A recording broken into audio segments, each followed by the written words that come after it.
दोस्तों, भारत की ब्रह्मोस दुनिया की सबसे शक्तिशाली क्रूज मिसाइल है और एक्सपोर्ट मार्केट में भारत इसी को अपना हाईलाइट बना चुका है। दरअसल दोस्तों, जिस तरह से भारत एक्सपोर्ट मार्केट में ब्रह्मोस को लगातार पिच कर रहा है, अब हम अपनी इस कोशिश में सऊदी अरब के सबसे बड़े डिफेंस शो में भी पहुंच गए। बता दें कि लेटेस्ट अपडेट के अनुसार भारत ब्रह्मोस मिसाइल का पवेलियन लेकर रियाद में होने वाले वर्ल्ड डिफेंस शो 2024 में पहुंचा, जहां पर हमने अपने union minister Ajay Bhatt, Saudi Arab में भारत के राजदूत डॉक्टर सुहेल अजाज खान और एडिशनल सेक्रेटरी अनुराग वाजपेयी का स्वागत किया। वहीं पर इस हाई लेवल डेलीगेशन का स्वागत ब्रह्मोस एरोस्पेस की मार्केटिंग, प्रमोशन और एक्सपोर्ट के डायरेक्टर प्रवीण पाठक ने किया, जिनकी अगुवाई में इस डेलीगेशन को ब्रह्मोस मिसाइल और इसके एक्सपोर्ट पोटेंशियल को लेकर काफी सारी जानकारी दी गई। अगर हम रियाद में हुए इस डिफेंस शो में ब्रह्मोस मिसाइल के पवेलियन पर ध्यान से देखें तो पोस्ट पर भारत ने इस बात को हाईलाइट किया है कि ब्रह्मोस दुनिया में सबसे अच्छी सुपरसोनिक क्रूज मिसाइल है, जो पूरी तरह से सच भी है। वहीं इसके अलावा पवेलियन में भारत ने ब्रह्मोस मिसाइल के एक्सपोर्ट प्रोस्पेक्ट को बढ़ावा देने के लिए पिन पॉइंट एक्यूरेसी जैसे शब्दों का इस्तेमाल किया, जिससे हम ये दिखाना चाहते हैं कि ब्रह्मोस मिसाइल की सटीकता दुनिया में किसी भी दूसरे मिसाइल के मुकाबले काफी ज्यादा है।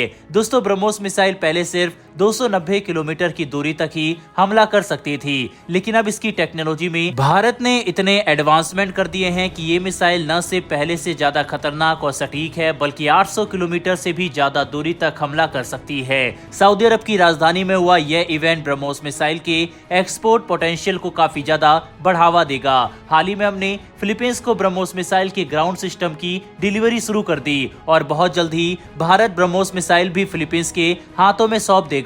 ऐसे में दुनिया देख सकती है कि कैसे ब्रह्मोस भारत की तरफ से आने वाले एक ऐसा हथियार बन चुका है जो अधिकतर देश अपने मिलिट्री में शामिल करना चाहते हैं, जो भारत के लिए भविष्य में ब्रह्मोस मिसाइल के और भी बड़े एक्सपोर्ट ऑर्डर की संभावना को बढ़ाता है। वहीं अगर ब्रह्मोस एरोस्पेस के बारे में बात करें तो हाल ही में ये जानकारी निकलकर सामने आई है कि इस कंपनी के पास ब्रह्मोस मिसाइल के एक्सपोर्ट पोटेंशियल की वजह से पोर्टफोलियो में कुल एक्सपोर्ट ऑर्डर $7 बिलियन तक पहुंच चुका है। ये अपने आप में काफी बड़ी बात है कि एक प्राइवेट कंपनी के पास हथियारों के एक्सपोर्ट में $7 बिलियन तक के बड़े ऑर्डर है। हालांकि इसमें डोमेस्टिक और फॉरेन दोनों ऑर्डर शामिल है। इसी तरह से हमारी दूसरी कंपनियों जैसे कि कल्याणी और L&T भी डिफेंस में आगे बढ़ रही है। हम देख सकते हैं कि कैसे एक के बाद एक भारतीय हथियार दुनिया भर की मिलिट्री में अपनी जगह बना रहे हैं, चाहे हमारी तरफ से मैन्युफैक्चर किए जाने वाले रॉकेट लॉन्चर की बात हो या फिर मिसाइल और आर्टिलरी की। भारत लगातार तेजी से आगे बढ़ रहा है और अगर सब कुछ ठीक रहा तो अगले कुछ ही महीनों में हम फिलीपींस को सबमरीन सप्लाई करने की भी डील साइन कर सकते हैं, जो भारत के इतिहास में अब तक का सबसे बड़ा डिफेंस एक्सपोर्ट होगा, जो कि हमारी डिफेंस इंडस्ट्री को काफी मजबूत करेगा। बहरहाल बढ़ते हमारी दूसरी खबर की तरफ, तो दोस्तों ये खबर हाइपरसोनिक टेक्नोलॉजी को लेकर आ रही है, जहां पर IIT कानपुर की तरफ से अब देश को एक बड़ा तोहफा दिया गया है। बता दें, इस अपडेट के अनुसार भारत ने पहली बार hyper velocity expansion tunnel test facility को सफलतापूर्वक भारत के अंदर स्थापित कर लिया है, जो हाइपरसोनिक टेक्नोलॉजी को विकसित करने में भारत को ग्राउंड ब्रेकिंग एडवांसमेंट उपलब्ध करा सकता है, जिससे हमारा हाइपरसोनिक प्रोग्राम तेजी से आगे बढ़ सकेगा।